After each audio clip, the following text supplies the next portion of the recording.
إن الحمد لله نحمده ونستعينه ونستغفره ونعوذ بالله من شرور أنفسنا ومن سيئات أعمالنا من يهده الله فلا مضل له ومن يضلله فلا هادي له ونشهد أن لا إله إلا الله وحده لا شريك له ونشهد أن محمدا عبده ورسوله أرسله بالحق بشيرا ونذيرا والسلام والصلاة على محمد وعلى آله وأصحابه ومن تبعهم بإحسان من الأئمة والهداة والصالحين إلى يوم القيامة.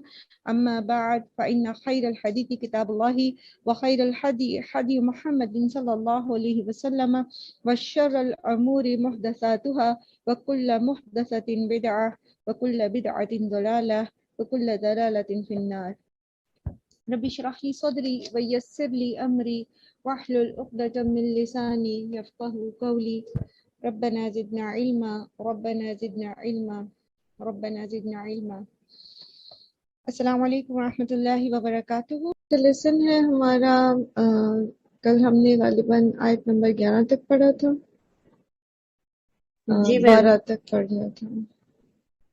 اللہ الذی سخر لکم البحر لتجری الفلک فیہ بامرہ، یہاں سے ہم نے پڑھنا، ٹھیک ہے؟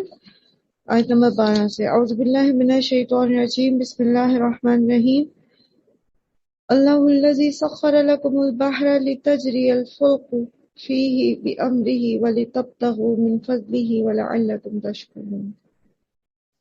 اللہ سبحانہ وتعالیٰ نے پیچھے بھی اپنی نشانیوں پر غور و فکر کی دعوت دی، اور یہاں پھر ایک اور احسان، ایک اور نعمت کی طرف اشارہ کیا جا رہا ہے، اور وہ کیا ہے کہ اللہ سبحانہ وتعالیٰ نے تمہارے لیے سمندر کو مسخر کر دیا ہے تاکہ اس میں تمہاری کشتیاں چل سکیں اس کے حکم سے، اور تم اللہ کے فضل کو تلاش کر سکو.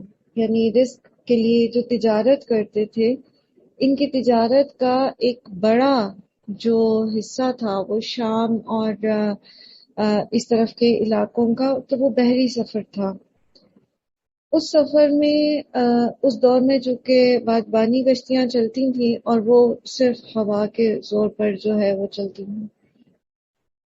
نہ بھی ہو بادبانی کشتی، موٹر والی بوٹس بھی ہوں، بڑی بڑی انجنز والے بحری جہاز بھی ہوں، تو بھی ہم نے یہ پڑھا کہ جب تک ہوا موافق نہ ہو، جس رخ کو سمندر میں کشتی نے سفر کرنا ہے، جہاز نے سفر کرنا ہے، تو وہ اسموتھلی سفر کر نہیں سکتا، کیونکہ سمندر جتنا بڑا ہوتا ہے وہاں ہوا کا زور بھی اتنا زیادہ ہوتا ہے، اور مخالف سمت سے آنے والی ہوائیں جو ہوتی ہیں وہ سمندر میں طغیانی پیدا کر دیتی ہیں، اور جس کی وجہ سے اگر سمندر کی لہروں میں طغیانی آ جائے گی تو جہاز کی موٹرز بھی، انجنز بھی جو ہیں وہ اس کو اسموتھلی ایک سپیڈ کے ساتھ نہیں چلا سکیں گے، اور یہ ہو سکتا ہے کہ وہ بڑی لہریں جو ہیں وہ اس کو الٹ ہی دیں.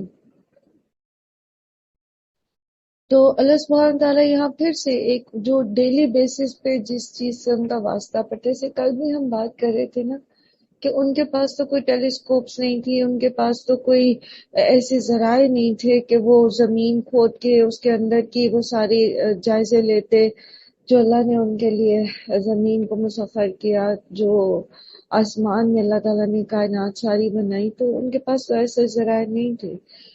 لیکن پھر بھی چونکہ قرآن جو ہے یہ تا قیامت جب تک اللہ سبحانہ تعالیٰ لوگوں کی ہدایت کا بندوبست کیے ہوئے ہیں تو وہ قرآن کے ذریعے کیے ہوئے ہیں، تو اتنی ڈیپلی جو اللہ تعالیٰ آبزرویشن کی دعوت دیتے ہیں، تو شاید یہ اس وقت ان لوگوں کے لیے اس طرح سے نہیں تھی جتنی اب ہمارے لیے یہ چیزیں جو ہیں زیادہ ہو گئی ہیں کہ ہم اس میں غور و فکر کریں.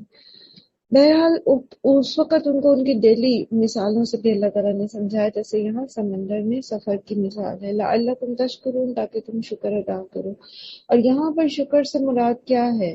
یہاں شکر سے مراد یہ ہے کہ جب اللہ ہی ہے جس نے تمہارے لیے یہ سب کچھ مسخر کیا، سمندر جیسی ہیوج باڈی کو تمہارے لیے جو ہے وہ اوبیڈینٹ بنا دیا ہے، تو پھر تم صرف اللہ ہی کی عبادت کرو، کیونکہ اللہ کے ساتھ عبادت میں کسی اور کو شریک کرنے کا مطلب سخت ناشکری ہے کہ دے تو اللہ پیدا تو اللہ کرے، پالے تو اللہ، اور ہر نعمت تو اللہ دے، لیکن انسان اپنی پریشانی کسی اور کے آگے جھکا دے۔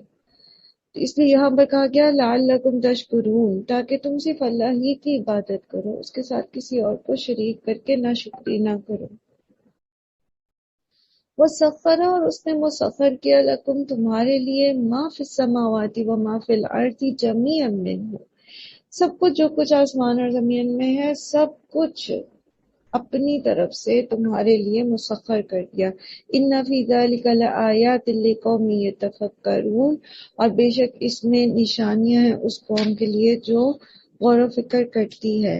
تو یہاں دیکھیے جو قابل غور چیز ہے وہ ہے منہ، اپنی طرف سے سب کچھ اللہ تعالیٰ نے مسخر کر دیا۔ اگر ہم پیچھے بھی بارہا اس موضوع کو پڑھ چکے ہیں تو آپ دیکھیے کہ ایک ایک چیز حتیٰ کہ مویشی جانور بھی جن کو ہم کھا جاتے ہیں ذبح کر کے، ان کو بھی اگر اللہ تعالیٰ نے مسخر نہ کیا ہو تو وہ اپنے وجود میں اتنی طاقت رکھتے ہیں کہ وہ انسان ان پہ قابو نہیں پا سکتا۔ یہ تو اللہ تعالیٰ نے انہیں ہمارا مطیع بنا دیا کہ ہم ان کو پکڑ کے دو لوگ گرا کے تو ان کے گلے پہ چھری پھیر کے ان کو ذبح کر کے کھا جاتے ہیں، یا ان سے اپنی سروسز لیتے ہیں، دودھ لیتے ہیں۔ اب ایک بھینس کے وجود کو آپ دیکھیے کہ کس طرح وہ آرام سے جو دودھ والا ہے وہ دودھ دھوتا ہے، اور وہ اس کے لیے کس طرح فرما برداری سے وہ وہاں کھڑی رہتی ہے۔ تو اگر اللہ تعالیٰ نے ان کے اندر انسان کی اطاعت کی اصلاح ڈالی ہوتی تو سوال ہی پیدا نہیں ہوتا کہ ان کو ہاتھ بھی لگایا جا سکتا ہے۔ جیسا کہ جنگلی جانور ہوتے ہیں تو ان کو چونکہ اللہ تعالیٰ نے مسخر نہیں کیا انسان کے لیے، تو آپ دیکھ لیں کہ وہ آپ ان کو ہاتھ نہیں لگا سکتے۔ پھر اسی طرح زمین ہے، پھر اسی طرح فصلوں کا پیدا ہونا ہے، ہر چیز کو آپ دیکھیں، آسمان کو دیکھیں، اللہ تعالیٰ نے اس کو سقف محفوظہ بنایا۔ تو جو قابل غور چیز ہے جس طرف اشارہ یہاں پر کیا جا رہا ہے وہ ہائی لائٹڈ تھنگ من ہو، اپنی طرف سے۔ اس فکرے کو آپ سمجھتے ہیں کہ دو طرح سے آپ اس کو سمجھ سکتے ہیں۔ ایک تو یہ کہ جو کچھ اللہ نے دیا ہے وہ ایسا نہیں ہے، اللہ کو چھوڑ کے جن کو بھی انہوں نے معبود بنایا ہوا تھا نا، وہ سب کے سب کون تھے؟ اصل میں وہ مخلوق تھے۔ تو اگر مخلوق کسی کو کچھ دینا چاہے تو کیا وہ اپنے پاس سے دے سکتی ہے؟ نہیں دے سکتی نا، کیونکہ وہ تو اور نہیں کچھ نہیں کرتی۔ تو یہاں من کا مطلب کیا ہے کہ جو کچھ زمین آسمان میں اللہ تعالیٰ نے پیدا کیا تمہارے لیے اور تمہارا لیے اس کو مسخر کر دیا، وہ سب کا سب اللہ سبحانہ تعالیٰ کی ملکیت ہے۔ اللہ تعالیٰ نے کسی سے لے کے نہیں دیا، اور اللہ تعالیٰ اس چیز پر قدرت رکھتا ہے کہ جو کچھ بھی وہ چاہے کسی کو دینا، پوری کائنات کی ساری نعمتیں وہ اس کی اپنی پیدا کرتا ہے، اور وہ اپنی طرف سے انسان کو اس نے عطا کی ہیں۔ اور دوسری بات یہ کہ منہ کس طرف اشارہ کرتا ہے کہ جو بھی اللہ کے خزانے ہیں اور جس کو بھی وہ دینا چاہتا ہے اور جس طرح بھی وہ دینا چاہتا ہے تو اس کو کوئی روک نہیں سکتا، اس کے اندر کوئی شریک نہیں ہے۔ اللہ کے احکامات کے اوپر کسی کا زور نہیں چلتا، کوئی اس کو بدل نہیں سکتا۔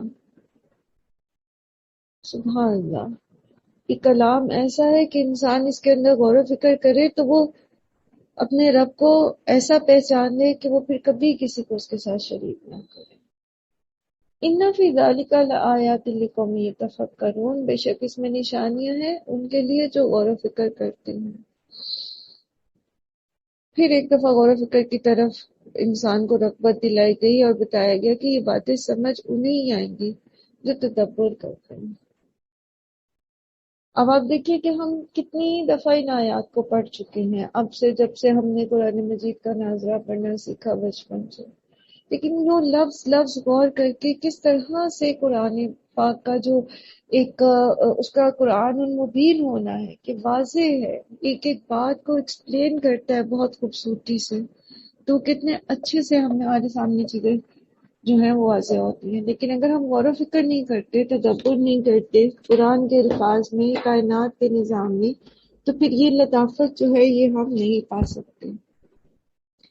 قل للذین آمنوا یغفروا للذین لا یرجون ایام اللہ. آپ ان لوگوں سے کہہ دیجئے جو ایمان لائے کہ وہ ان سے درگزر کریں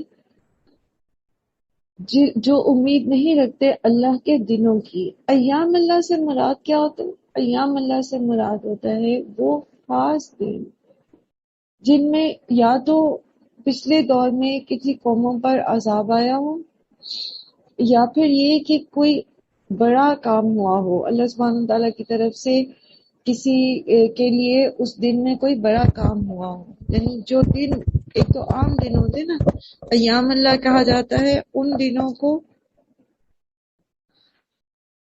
جن میں بڑی بڑی جو ہے وہ کسی نسل یا قوم کے اوپر برا وقت گزرا ہو. لغت عرب میں یہ لفظ جو ہے عرب کی تاریخ کے اہم واقعات اور قبائل عرب میں ان کی بڑی بڑی جو لڑائیاں ہیں ان کے لیے بولا جاتا تھا.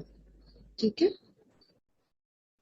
تو یہاں پر بھی کہا جا رہا ہے کہ ان لوگوں کو جو امید نہیں رکھتے کہ اللہ تعالیٰ کا عذاب ان پر آ سکتا ہے، اللہ تعالیٰ کی پکڑ آ سکتی ہے، قیامت قائم ہو سکتی ہے، ان لوگوں سے درگزر کریں. لیجزی قوم، تاکہ وہ بدلہ دے ایک قوم کو بما کانوا یکسبون، اس وجہ سے جو وہ کمائی کرتے تھے. تو یہاں پر دونوں طرح سے اس کا معنی لیا جا سکتا ہے. مومنوں کو کہہ دیجئے کہ ان لوگوں سے درگزر کرے جو ایام اللہ پر بلیف نہیں رکھتے، ایام اللہ پر ان کو امید نہیں ہے کہ اللہ تعالیٰ ان کو پکڑ لے گا. مکی صورت ہے، ٹھیک ہے، مکی صورت ہے، اور مکی صورت میں اللہ تعالیٰ نے جنگ کی پالیسی نہیں دی تھی، مقابلے کی پالیسی نہیں دی تھی، درگزر کی پالیسی دی تھی. تو یہاں پر معاف کر دینا ایک مشکل کام تھا. جتنا بری طرح سے وہ مسلمانوں کو تکلیف دے رہے تھے، ایک صحیح سچی بات کے خلاف پروپیگنڈا کر رہے تھے، تو جو مسلمان طاقت رکھتے تھے ان کے لیے مشکل تھا کہ ان کو معاف کر دیں، ان سے درگزر کریں. لیکن اللہ تعالیٰ نے ان کو درگزر ہی کی پالیسی دی. اور یہاں یہ کہا جا رہا ہے کہ اگر وہ معاف کر دیں گے تو اللہ تعالیٰ ان کو اس کا اچھا بدلہ دے گا، یعنی ان کو معاف کرنے کے لیے موٹیویٹ کیا جا رہا ہے. اور دوسرا معنی اس کا یہ لیا جا سکتا ہے کہ مومن جو ہیں وہ تو معاف کر ہی دے، تو جو کافر ہیں جو انکار کر رہے ہیں آخرت کا یا اللہ کی پکڑ کا، تو اللہ تعالیٰ خود ہی ان کو ان کی کمائی کا بدلہ دے گا. دونوں معنی اس کے صحیح ہیں، یعنی مومنوں کو بھی بدلہ اللہ تعالیٰ دے گا اور کافروں کو بھی اللہ تعالیٰ ہی بدلہ دے گا. یہاں پر جس ایک گروہ کی بات کی جا رہی ہے وہ دونوں میں سے کوئی ایک ہو سکتا ہے. من عمل صالحا فلنفسه، تو جو کوئی نیک عمل کرے گا تو وہ اسی کے لیے ہے. ومن اساء فعلیہا، تو جو برائی کرتا ہے تو پھر وہ اسی پر ہے. ثم الی ربکم ترجعون، پھر تمہیں اپنے رب ہی کی طرف لوٹایا جانا ہے. وَلَقَدْ آتَيْنَا بَنِي اسرائیل، اور البتہ تحقیق ہم نے عطا کی بنی اسرائیل کو الکتابہ کتاب، والحکمہ والنبوۃ، اور حکومت اور نبوت، ورزقناہم من الطیبات، اور ہم نے دیا ان کو پاکیزہ چیزوں میں سے رزق، وفضلناہم علی العالمین، اور فضیلت دی ہم نے انہیں تمام جہانوں پر. اور یہ کون سی فضیلت تھی؟ دین کی قیادت کی. وَآتَيْنَاهُمْ بَيِّنَاتٍ مِّنَ الْأَمْرِ، اور ہم نے دی انہیں واضح نشانیاں اس معاملے میں، یعنی دین کے معاملے میں ان کو واضح احکامات، واضح نشانیاں دی، معجزات دکھائے ان پر اللہ تعالیٰ نے اپنی نعمتیں ان کو عطا کی. من و سلوہ اتارا ان کے لیے، ان میں 4000 کے قریب انبیاء بھیجے جو مسلسل ان کی رہنمائی کر رہے تھے. فَمَا اخْتَلَفُوا إِلَّا مِن بَعْدِ مَا جَاءَهُمُ الْعِلْمُ، تو نہیں اختلاف کیا انہوں نے مگر یہ کہ بعد اس کے کہ آ گیا ان کے پاس علم. بغیًا بینہم، آپس کی ضد کی وجہ سے. آپس میں ایک دوسرے کے اوپر سرکشی کرنے کی وجہ سے. مطلب یہ کہ انہوں نے جو آپس میں اختلاف کیا اس کا مطلب یہ نہیں تھا کہ انہیں علم نہیں تھا. علم تو ان کے پاس آ گیا، مسلسل آ رہا تھا، مسلسل انبیاء ان کی تعلیم کے لیے بھیجے جا رہے تھے. لیکن پھر بھی ایک گروہ نے دوسرے گروہ سے اختلاف کیوں کیا؟ تاکہ وہ ایک دوسرے کے اوپر سرکشی کر سکے. اپنی اپنی ضد اور اپنی اپنی انا میں انہوں نے حق کو جھٹلا دیا اور اختلاف میں بڑھ گئے. ان ربک کا بے شک رب آپ کا یقضی بینہم فیصلہ کرے گا ان کے درمیان یوم القیامت قیامت کے دن فیما کانوا فیہ یختلفون اس میں جو تھے وہ اختلاف کرتے. یہاں ہمیں ایک اور بات سمجھ آتی ہے، دو چیزیں سمجھ آتی ہیں. ایک یہ کہ جو اختلاف کیا جاتا ہے عموماً دین میں اور خاص طور پر آج کے دور میں، جبکہ ہدایت اللہ تعالیٰ نے مکمل کر دی، یوم اکملت لکم دینکم واتممت علیکم نعمتی، تو یہ جو اللہ تعالیٰ نے دین مکمل کر دیا، اپنی نعمت یعنی اسلام ہم پر پوری کر دی، اس کے بعد جب لوگوں کے بیچ میں اختلاف ہوتا ہے، تفرقے پڑتے ہیں، تو اس کا مطلب کیا ہے کہ وہ صرف بغیم بینہم، وہ اختلاف دور کرنا نہیں چاہتے بلکہ وہ اختلافات کو ہوا دے کر ایک دوسرے کے اوپر سرکشی کرنا چاہتے ہیں. اور دوسری چیز یہ کہ جب بات آ جاتی ہے اختلافی امور کی تو پھر اس میں بحث نہ کی جائے، اصل مقصد کے ساتھ جڑے رہیں، صحیح بات بتا دیں، کیونکہ ان ربک یقضی بینہم یوم القیامۃ فیما کانوا فیہ یختلفون، یہ اللہ تعالیٰ ہی قیامت کے دن ان کے اختلافات کے بیچ میں فیصلہ کر دے گا. یہ ہم نہیں ہیں کہ ہم فیصلے کرتے پھریں کہ نہیں تم فلان جنتی ہے اور فلان جہنمی ہے اور فلان درست ہے اور فلان غلط ہے. جو قرآن و سنت نے بتا دیا وہ بیان کر دیں، وہ پہنچا دیں لوگوں تک اور دلائل کے ساتھ بات کریں. آگے اللہ تعالیٰ جو ہیں وہی ان کے درمیان اختلافات کو ختم کریں گے. ثم جعلناک علی شریعت، پھر کر دیا ہم نے آپ کو ایک شریعت پر، من الامر دین کے معاملے میں، ایک واضح راستے پر دین کے معاملے میں. پھر آپ کو کر دیا، آپ صلی اللہ علیہ وآلہ وسلم کو بنی اسرائیل سے قیادت لے کر دین کی. کس وجہ سے؟ کیا وجہ ہے ان سے وہ سرداری چھیننے کی؟ فَمَا اخْتَلَفُوا إِلَّا مِن بَعْدِ مَا جَاءَهُمُ الْعِلْمُ بَغْيًا بَيْنَهُمْ، انہوں نے اصل دین کو لوگوں تک پہنچانے کی بجائے اپنی اپنی 1.5 انچ کی مسجد بنا کر اس میں اختلافات کو ہوا دے کر ایک دنیاوی طور پر ایک دوسرے کے اوپر اپنا سکہ جمانے، اپنے فرقے کا نام بلند کرنے میں سارا زور صرف کر دیا جس مقصد کے لیے اللہ نے انہیں دنیا میں بھیجا تھا. انہوں نے وہ کام نہیں کیا، تو اللہ نے ان سے وہ قیادت چھین لی اور محمد صلی اللہ علیہ وآلہ وسلم اور بنی اسماعیل کو دے دی، امت مسلمہ کو دے دی. فَاتَّبِعْهَا، پس اس کی پیروی کیجیے، وَلَا تَتَّبِعْ أَهْوَاءَ الَّذِينَ لَا يَعْلَمُونَ، اور آپ پیروی نہ کیجیے ان لوگوں کی خواہشات کی جو علم نہیں رکھتے. یہاں ایک اصول پہلے بھی ہم نے اس کو پڑھا، پہلے بھی یہ موضوع آیا ہے، کس کی اتباع کرے. جب اختلافات میں پڑ گئے ہیں، اکثر لوگ کہتے ہیں جی آپ جب کسی کو کوئی بتاتے ہیں دین کے بارے میں تو وہ کہتے ہیں آپ تو یہ کہتے ہیں اور ہم نے تو یہ پڑھا ہے اور فلان تو یہ کہتا ہے. اب کوئی یہ کہتا ہے کوئی وہ کہتا ہے، اس کے پاس بھی حدیث ہے اس کے پاس بھی حدیث، پھر ہم کس کے پیچھے جائیں؟ آپ نے تو دین اور مشکل کر دیا ہے. اس سے تو بہتر ہے کہ بندہ دین پہ عمل ہی نہ کرے. تو یہ جو اختلافات سامنے آتے ہیں تو اس کا سب سے بہترین کرائیٹیریا کیا ہے؟ پہلے بھی ہم اس کو پڑھ چکے ہیں، مختصراً دوہرا دیتے ہیں. قرآن اور سنت. قرآن اور سنت پر جو چیز پوری اترتی ہے وہ لے لیں، جو نہیں اترتی اس کو چھوڑ دیں. پھر یہ کہ اگر کوئی آپ کو حدیث کے ریفرنس سے بتا رہا ہے تو دیکھیں کہ وہ جو قرآن اور سنت میں کون سی حدیث جو ہے وہ زیادہ اوتھینٹک ہے. ہو سکتا ہے جو آپ کو دلیل دے رہا ہے وہ حدیث ضعیف ہو، اور دوسرا بندہ جو دلیل دے رہا ہے وہ صحیح حدیث سے دلیل دے رہا ہے، تو پھر آپ ضعیف کو چھوڑ دیں گے اور صحیح کو لے لیں گے. اب عوام الناس جو ان ٹرمز کو نہیں جانتی، یہ علم نہیں جانتی، تو پھر وہ کیا کرے؟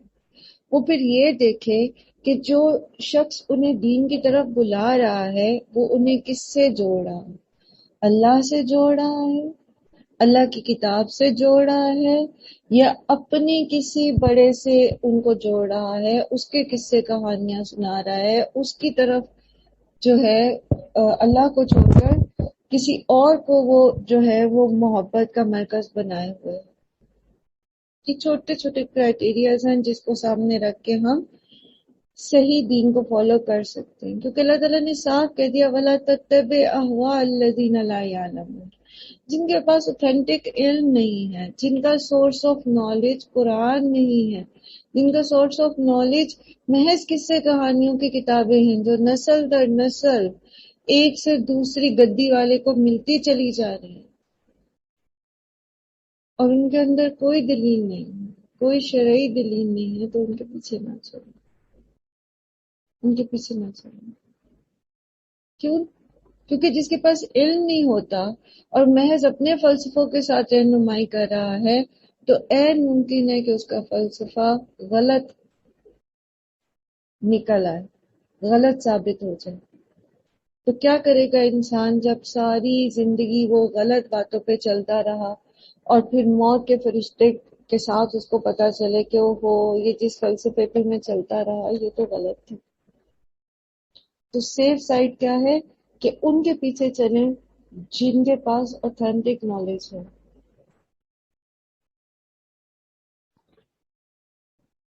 ان کے پیچھے چلیں جو آپ کو اللہ سے جوڑتے ہیں، ان کے پیچھے چلیں جو آپ کی رہنمائی قرآن کے ذریعے کرتے ہیں. انہم لن یغنوا عنک من اللہ شیئا، بے شک وہ ہرگز نہیں کام آئیں گے آپ کے اللہ سے کچھ بھی. کیونکہ کہ اگر انسان ان لوگوں کی پیچھے چلتا ہے، ان کی پیروی کرتا ہے جو اپنی خواہش نفس کے پیچھے بھاگنے والے ہوتے ہیں، تو یہ جب اللہ کی پکڑ آئے گی تو یہ ہمیں اللہ سے بالکل نہیں بچا سکے. اچھا، ایک تو یہ جیسے ابھی میں نے عرض کیا نا دین کے معاملے میں رہنمائی کی، لیکن آپ دیکھیے کہ عام طور پر ہمارے جو ہوتے ہیں آئیڈیلز ہوتے ہیں بچوں کے، سمجھ لیجیے ہماری ایج میں آ کے تو ہم آئیڈیلزم میں سے نکل آتے ہیں، لیکن بچے جو چھوٹے ٹین ایجرز ہوتے ہیں یا نوجوان نسل جو ہوتی ہے، اور کچھ پڑھا لکھا طبقہ جو دیگر فلسفیز کو پڑھتا ہے بہت زیادہ سارا، تو وہ کچھ لوگوں کو آئیڈیلائز کرنا شروع کرتے ہیں، ان کی فلسفی کو آئیڈیلائز کرنا شروع کرتے ہیں. ان کے جیسے اگر ہم بچوں کی بات کرتے ہیں تو اگر ہمیں کوئی اسپورٹس مین پسند ہے، کوئی اسپورٹس پسند ہے، تو اس کے جو ہیروز ہوتے ہیں ان کے جیسے ہیئر سٹائل، ان کی جیسی ڈریسنگ، ان کی طرح بولنا، اور اسی طرح مختلف لوگوں کے پیچھے وہ اپنی زندگی کے بعض بچوں کو اپنے بعض ٹیچر بہت اچھے لگتے ہیں اور وہ ٹیچر کی جو فیلڈ ہوتی ہے وہ وہی فیلڈ اپنانا چاہتے ہیں.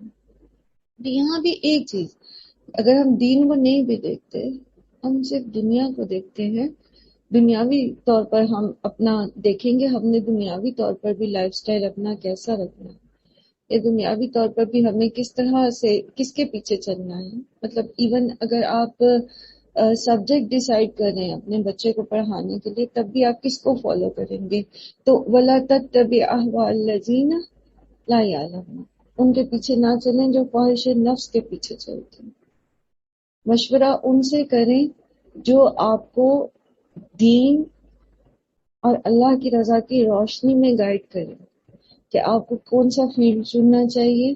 جیسے بچیاں ہیں، لڑکیاں ہیں، اب اگر وہ کسی ورکنگ فیلڈ میں جانا چاہتے ہیں تو وہ کس فیلڈ میں جائیں گے؟ تو اگر وہ مشورہ ان لوگوں سے کرتی ہیں جو صرف دنیاوی لحاظ سے خواہشات کے پیچھے چلنے والے ہیں، تو وہ ان کو کیا گائیڈ کریں گے؟ اور اگر وہ مشورہ ان لوگوں سے کرتی ہیں جن کو دنیا کے فیلڈز کا بھی شعور ہے اور وہ دین کی روح کو بھی سمجھتے ہیں، تو وہ ان کو زیادہ بہتر طریقے سے گائیڈ کر سکیں گے کہ آپ کیا سبجیکٹس پڑھو۔ تو دونوں طرح سے کہیں پر بھی کبھی بھی ایسے لوگوں کی پیروی نہیں کرنی چاہیے جن کے پاس اصل راستہ نہیں بلکہ وہ صرف اپنے دل کی باتوں پر چلنے والے ہیں۔ کیونکہ انہم لا یغنوا عنک من اللہ شیئا، پھر جب آپ خسارے میں جائیں گے، جب آپ اپنا نقصان کر بیٹھیں گے، جب اللہ کی طرف سے پکڑ آ جائے گی، تو پھر یہ لوگ تو کام نہیں آئیں گے۔ کیوں نہیں کام آئیں گے؟ ان کو تو اپنی پڑی ہوگی، نہ دنیا میں وہ کام آ سکتے نہ آخرت میں۔ وَإِنَّ الظَّالِمِينَ بَعْضُهُمْ أَوْلِيَاءُ بَعْضٍ، اور بے شک ظالم جو ہیں وہ بعض کے ساتھی ہیں۔ واللہ ولی المتقین، اور اللہ متقین کا دوست ہے۔ اب آپ خود دیکھیے کہ کس کی دوستی زیادہ پائیدار ہے، کس کی دوستی زیادہ کام آنے والی ہے، ان لوگوں کی جو اپنی خواہش نفس کے پیچھے چلتے ہیں یا اللہ تعالیٰ کی؟ کس کی دوستی زیادہ پائیدار ہے، زیادہ اقوام ہے، زیادہ سیدھے رستے پر لے جانے والا؟ ڈیفینیٹلی اللہ تعالیٰ کی۔ لیکن اللہ تعالیٰ کی دوستی ملے گی کب؟ جب ہم اس کے اہل بنیں گے۔ اس کے اہل کیسے بنیں گے؟ جب ہم اللہ کا تقوی اختیار کریں گے، جب ہم اپنا سورس آف نالج اتھینٹک رکھیں گے، ہم آنکھیں بند کر کے کسی بھی شخصیت کے پیچھے نہیں چلنا شروع کر دیں گے۔ دیکھیے بہت خوبصورت اصول ہے یہ، وَلَا تَتَّبِعْ أَهْوَاءَ الَّذِينَ لَا يَعْلَمُونَ۔ اب اپنے سیاسی لیڈر کو دیکھیے، میں سیاست ڈسکس نہیں کرنا چاہتی، مجھے پتا بھی کچھ نہیں اس کے بارے میں، اور نہ ہی میرا کوئی انٹرسٹ ہے، مجھے سمجھ بھی نہیں آتی، لیکن ہر فیملی کا کہیں نہ کہیں کسی نہ کسی پولیٹیکل پارٹی کے ساتھ جو ہے وہ خاندانی یا قلبی جو ہے وہ تعلق ہوتا ہے۔ تو ہم یہ دیکھیں کہ ہم کن کے پیچھے چل رہے ہیں، یہ جو ہمارے پولیٹیکل لیڈر ہیں یہ ہمیں کدھر لے کے جا رہے ہیں، اور جو یہ باتیں کر رہے ہیں، مگر اگر یہ ریلیجن کارڈ استعمال کر بھی رہے ہیں تب بھی کیا ان کے پاس واقعی دین کا علم ہے؟ اور اگر ان کے پاس دین کا علم ہے تو کہیں یہ خواہش نفس کے پیچھے چلنے والے تو نہیں ہیں؟ دونوں چیزیں دیکھنی پڑیں گی۔ بعض لوگ پولیٹیکل پارٹیز میں دین کا علم رکھنے والے ہیں، لیکن وہ چلتے کس راہ پہ؟ اپنی خواہش نفس کی، تو بھی وہ ایکسپٹ نہیں ہوگا۔ علم ہے لیکن اتباع خواہش نفس کی، تو بھی اس کے پیچھے نہیں چلے۔ علم ہی نہیں ہے اور اس کے بغیر ہی لوگوں کو گائیڈ کر رہے ہیں، تب بھی ان کے پیچھے نہیں چلے۔ علم بھی نہیں ہے اور کر بھی وہ رہے ہیں جو ان کا خواہش نفس کر چاہتے، تب بھی ان کے پیچھے نہیں چلے۔ اب آپ اپنی اور اپنے کیا ساری جتنی پولیٹیکل پارٹیز ہیں، پاکستان جب سے بنا ہے، سب کے نام لکھ کے تھوڑی سی ہسٹری ایمانداری سے اپنی اینک اتار کے اس پارٹی کی جو ہمدردی کی ہے، تو دیکھیں فیکٹس اور فگرز کو سرچ کریں اور دیکھیں ان میں سے کون اس قابل ہے کہ اگلے 2 سال بعد جب آپ نے ووٹ دینا ہے تو پھر آپ کس پارٹی کو دیں۔ اگر اس شعور کے اس لیول کے ساتھ ہم چناؤ کریں گے اور سب لوگ کریں گے تو پھر انشاءاللہ اس ملک میں اچھی تبدیلی آئے گی، بہتر طرف جائیں گے انشاءاللہ۔ تو کتنا پیارا اصول اللہ تعالیٰ نے دے دیا، اسی کو آپ گھریلو زندگی میں لے کے دیکھ لیجیے۔ آپ کس سے مشورہ کرتی ہیں اپنے پرابلمس کا؟ آپ کے جو گھریلو مسائل ہیں آپ اس کا مشورہ کس سے کرتے ہیں؟ پیچھے بھی جب ہم نے سورہ شورا پڑھی تھی اس میں بھی ہم نے اس ٹاپک کو ڈسکس کیا تھا نا کہ آپ مشورہ کس سے کریں۔ تو ایسی کسی بندے سے مشورہ نہ کریں جو خواہش نفس کے پیچھے چلنے والا، جو آپ کے غصے کو بڑھاوا دیتا ہو، جو آپ کے دل کے اندر جو قدورت ہے، جو کسی کے لیے ناپسندیدگی ہے اس کو بڑھاوے دیتا ہو۔ آپ کے جذبات کو ایکسپلائٹ کرتا ہو، بلکہ اس سے مشورہ کریں جو آپ کو آئینہ دکھانے کی ہمت رکھتا ہو، جو آپ کو آپ کی غلطیاں بتا سکتا ہو، کیونکہ وہ خواہش نفس کے پیچھے نہیں چلے گا. وہ یہ نہیں چاہے گا کہ بس آپ اس سے راضی رہیں، چاہے اس میں آپ کا نقصان ہی وہ کر دے، بلکہ وہ آپ کی اور اپنی ناراضگی مول لے لے گا، لیکن آپ کو صحیح طرف رہنمائی کر دے گا. ھذا بصائر للناس، یہ بصیرت کی باتیں ہیں لوگوں کے لیے. بصیرت کی باتیں ہیں یہ لوگوں کے لیے، سمجھنے کے لیے. کتنی بچیاں اپنے گھر خراب کر لیتی ہیں، نئی نئی شادیاں ہوتی ہیں، سہیلیوں سے مشورے کرتی ہیں، یا بعض اوقات مائیں بھی خیر اس میں بڑا رول ادا کرتی ہیں. تو کتنی جو ہیں وہ ایسی بچیاں اپنے گھر خراب کر لیتی ہیں، لڑکے اپنے گھر خراب کر لیتے ہیں جب وہ اپنے دوستوں سے مشورے کرتے ہیں، یا کسی گھر کے کسی ایسے فرد سے جو ان کو صحیح مشورہ نہیں دینے والا ہوتا. اللہ تعالیٰ آپ کو رسول دے رہے ہیں، اور کہ اس کے پیچھے نہ چلو جو صرف دل کی باتیں کرتے، اس کے پیچھے چلو جس کے پاس اتھینٹک نالج ہے، جو آپ کی رہنمائی کر سکتا ہے قرآن اور سنت کی روشنی میں، سیرت کی روشنی میں، صحابہ کرام کی زندگی کی روشنی میں، پڑے مطلب دلائل کے ساتھ. اور پھر اللہ تعالیٰ کہہ رہے ھذا بصائر للناس، لوگوں کے لیے اس میں بصیرت کی باتیں، عقل اور دانش کی باتیں. کتنے فلسفے پڑھتے ہیں ہم میں سے کوئی فلسفی کا اسٹوڈنٹ رہا ہے کبھی؟ فلسفی پڑھی آپ میں سے کسی نے کبھی؟ الحمدللہ میں نے بھی نہیں پڑھی، مجھے کبھی بھی نہیں پسند رہی، کیونکہ میں جب بھی جس بھی اس کو پڑھا ہے نا رائٹر کو، تو میں ہمیشہ یہ سوچتی تھی کہ یہ انسان ہے. مطلب اگر ایون میں چونکہ پڑھنے کا شوق تھا تو obviously بکس میں اسٹوریز بھی پڑھتے تھے اور ناولس وغیرہ بھی پڑھے، تو میں ہمیشہ یہ سوچتی تھی کہ یہ تو انسان ہے، انسان کی لکھی ہوئی چیز ہے. آپ پتہ ہے جب آپ کو ایک ٹائم ہوتا ہے کہ آپ کو ایڈکشن ہو جاتی ہے پڑھنے کی، تو ناولز یا سٹوریز تو میں یہ کرتی تھی کہ مجھے جب اینڈ پسند نہیں آتا تھا نا، لائک جو سٹوری چل رہی ہوتی تھی اور اینڈ اس کا میری پسند کا نہیں ہوتا تھا، تو میں اس کا اینڈ چینج کر دیتی، مطلب میں اپنی پسند کا اینڈ بنا دیتی تھی اس کا. اور پھر میں سوچتی کہ یہ تو انسان نے لکھی ہے نا، اس کا تو اینڈ یہ بھی ہو سکتا ہے. یہ کون سا اللہ کی طرف سے لکھی ہوئی تقدیر ہے جو بدلی نہیں جا سکتی؟ تو فلسفی جو لوگ بہت ہی سیٹ شی سیٹ پڑھتے رہتے ہیں، بڑے متاثر رہتے ہیں ان سے، تو اللہ سبحانہ وتعالیٰ بتا رہے ہیں وہ ایسے سارے لوگوں کو جو مختلف فلسفوں سے متاثر ہوتے ہیں، جو مختلف اسکول آف تھاٹ سے متاثر ہوتے ہیں، ہر انسان کے لیے عقل اور دانش کی باتیں اس کتاب میں ہیں، قرآن میں. کیونکہ قرآن اللہ کی طرف سے نہیں، اس کو کسی انسان نے تو نہیں لکھا، اس میں جو بھی ہے وہ سچ ہے، حقیقت پر مبنی ہے، جس کو بدلا نہیں جا سکتا. اور ہم اس سے ہدایت لینے کی بجائے ہم پتہ نہیں کیا کچھ پڑھتے رہتے ہیں.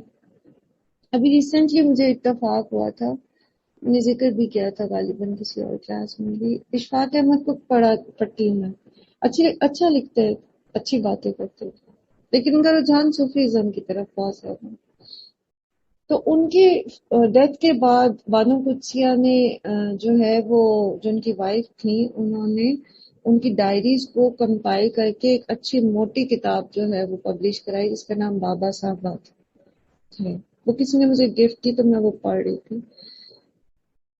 اب اس میں جو روحانیت کے سفر ہے اشفاق احمد صاحب کا، اور اس میں جو ساری، اور ایون زاویہ بھی، اور ساری آپ نے شاید پی ٹی وی پر وہ کبھی دیکھے بھی ہوں اپنی یوتھ کے ٹائم پہ، زاویہ آیا کرتا تھا ایک پروگرام. تو وہ ساری جو روحانیت کی باتیں اور سفر ہے نا، اس میں جو چیز مجھے محسوس ہوتی ہے نا، وہ محسوس ہوتی ہے جسے ہم قرآن کریم میں یخرسون کے لفظ سے کہا گیا کہ اندازے لگانا. وید بھی پڑھی انہوں نے، ہندوؤں کی جو مذہبی کتاب ہے اپنشد، پتہ نہیں اس کے مجھے پروننسیشن نہیں آتی، وہ بھی پڑھی، پھر وہ بدھزم کی بکس بھی پڑھی، پھر فلاں کی، پھر فلاں کی، پھر فلاں، اور بائبل اور یہ اور وہ سب کچھ پڑھ ڈالا. اور پھر بھی روحانیت کے سفر میں اتنے کوسچن مارکس ان کی گفتگو میں نظر آتے ہیں. اور میں یہ سوچتی ہوں کہ دیکھو، وہ لوگ جو حق پانا چاہتے ہیں لیکن جو حق کی کتاب ہے اس کی طرف رجوع نہیں کرتے، تو ان کے اندر کتنی بھی خیر ہو وہ اس کو پراپر ڈائریکشن نہیں دے سکتے، صحیح ڈائریکشن نہیں ملتی ان کو، وہ بھٹکنے لگتے ہیں، کہیں گے کہیں نکل جاتے. اسی لیے اللہ تعالیٰ نے فرمایا نا وَهُدًى وَرَحْمَةً لِقَوْمٍ يُوقِنُونَ، جس کو یہ یقین ہو کہ یہ واحد راستہ ہدایت کا یہ قرآن ہے، یہ ہمیں سیدھے راستے کی طرف لے کے جاتا ہے، تو اس کو کوئی وید پڑھنے کی ضرورت نہیں پڑتی، اسے کسی قسم کی جو وہ ہوتے ہیں یوگا کرنے کی ضرورت نہیں پڑتی، اپنے آپ کو کنسنٹریشن دینے کے لیے کسی قسم کے بدھزم کے وہ جو پوسچرز ہوتے ہیں ان کو یوگا کہتے ہیں، وہ یہ سارا کچھ نہیں کرنا پڑتا اس کو ہدایت پانے کے لیے، اس کو اپنی زندگی کو سیدھا راستہ دکھانے کے لیے یہ قرآن کافی ہے. کیوں؟ کیونکہ یہ اللہ کی کتاب ہے، اس کو کسی انسان نے نہیں لکھا، یہ کسی کا فلسفہ نہیں ہے، یہ فلسفہ حیات ہے جو اللہ نے دیا. لیکن اس سے ہدایت اور رحمت ملتی کس کو ہے؟ پھر جس کو یہ یقین ہوتا ہے کہ واقعی اللہ کی کتاب ہے، اور واقعی اللہ خالق اور مالک ہے، اور واقعی وہ واحد معبود ہے، اسی کو پھر اس سے ہدایت بھی ملتی ہے اور وہی پھر اس کی رحمتیں انجوائے کرتا ہے. ورنہ آپ یقین کیجئے، آپ جتنے بڑے بڑے رائٹرز ہیں جو ان کے اندر اتنا خلا موجود ہے، ان کی پرسنالٹی کے اندر سیٹسفیکشن نہیں ہے، ان کو جتنا آپ پڑھتے جائیں آپ کو لگتا ہے کہ یہ بھٹک رہے ہیں کسی صحرا میں. وہ جیسے قرآن کریم میں اللہ تعالیٰ نے مثال دی نا ایسے شخص کی کہ صحرا میں بھٹکتا ہے اور اس کے دوست اس کو بلاتے ہیں کہ یہاں اس طرف آؤ اس طرف آؤ، لیکن وہ کچھ سمجھ نہیں آتی، وہ ہدایت گم کر بیٹھتا ہے. تو ہدایت کا واحد راستہ یہ قرآن ہے، اور یہی آپ کو بصائر دیتی ہے، بصیرت کی باتیں، عقل اور دانش کی، تو کسی فلسفے کو پڑھنے کی ضرورت نہیں پڑتی، اور ساری باتیں آپ کو سیدھی سیدھی صاف واضح سمجھ آتی ہیں. ام حسب الذین اجترحوا السیئات ان نجعلهم كالذین آمنوا وعملوا الصالحات سواء محیاهم ومماتهم ساء ما يحکمون. اللہ تعالیٰ فرماتے کہ ان لوگوں نے یہ سمجھ لیا جنہوں نے برائیوں کا ارتکاب کیا کہ ہم انہیں ان لوگوں کی طرح کر دیں گے جنہوں نے نیک عمل کیے اور ایمان لائے، ان کا جینا اور مرنا برابر ہے کیا ان کا جینا اور مرنا برابر کر دیں گے اللہ تعالیٰ؟ ساء ما یحکمون، کتنا برا فیصلہ ہے جو یہ کرتے ہیں. سورہ قلم میں بھی آتا ہے نا افنجعل المسلمین کالمجرمین ما لکم کیف تحکمون، کیا ہے تمہیں، کیسے تم فیصلے کرتے ہو؟ پھر اللہ تعالیٰ ان سے دلیل پوچھتے ہیں، کیا تمہارے پاس ان کے پاس کوئی کتاب ہے جس سے وہ یہ ساری باتیں سیکھتے ہیں اور سمجھتے ہیں، اور سمجھتے ہیں کہ بس یہ دنیا میں جینا اور مرنا بس یہ ایسے ہی ہے اور سب کا انجام ایک جیسا ہی ہو جائے گا. تو اللہ تعالیٰ کہتے ہیں کیسی باتیں کرتے ہیں؟ کیا ایسا ہو سکتا ہے کہ ایک وہ شخص جس نے اپنی زندگی اللہ کی فرما برداری میں گزاری، حرام سے بچا، اپنی خواہش نفس کو اس نے جو ہے وہ قابو میں رکھا، کم پہ گزارا کیا، ہر حال میں اللہ کا شکر کیا، کیا اس کی اور اس شخص کی جس نے اپنی خواہش نفس کو پورا کرنے کے لیے حرام کا راستہ چنا اور نہ شکریاں کرتا رہا، کیا برابر ہو سکتا ہے؟ یہ اللہ سبحانہ و تعالی جیسی عظیم اور انصاف والی ہستی سے یہ توقع کرنا کتنا بڑی بدگمانی ہے اللہ تعالیٰ سے۔ اللہ تعالیٰ فرماتے وہ خلق اللہ السماوات والارض بالحق ولتجزا کل نفس بما کسبت وہم لا یظلمون۔ اللہ تعالیٰ نے زمین اور آسمان کو حق کے ساتھ پیدا کیا، وَلِتُجْزَى كُلُّ نَفْسٍ بِمَا كَسَبَتْ وَهُمْ لَا يُظْلَمُونَ، تاکہ جو کچھ بھی انہوں نے کمائی کی ہے اس کا بدلہ ان کو دیا جا سکے۔ جنہوں نے نیکی کی ہے ان کو نیکی کا بدلہ ملے، جو برائی کرتے رہے ان کو برائی سے کس کے مطابق ان کو جو سزا ہے وہ ملے۔